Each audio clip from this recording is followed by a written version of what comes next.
Tā, cik mums šodien ir svētki Lāčplēša dienā, un lai šie svētki arī paliktu atmiņā visiem svētku dalībniekiem, tāpatās arī cienījiem mūsu kolēģiem no Tallinas, Igaunijas, Frontline.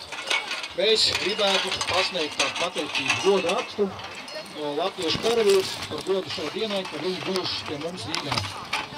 Поздравляю наших гостей из Эстонии и хочу поздравить их с этим красивым днем, с реконструкцией, и то, что вы к нам приехали в Ригу. Хочу сказать спасибо и хочу подарить вам этот маленький памятный диплом с благодарностью, что вы к нам так далеко приехали. Рейно, подойди, пожалуйста, ко мне.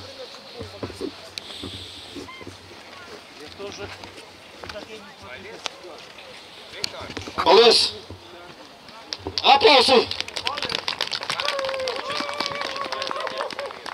Tāpatās arī mūsu lielais naidnieks puiši no kluba, rekonstrukcijas vēstures kluba Reduts, un aicinu pie sevim Vladislavu. Paldies tev, Vladislav! Gost kalpa Latvijā! Aplausi Latvijā, valstā valodā!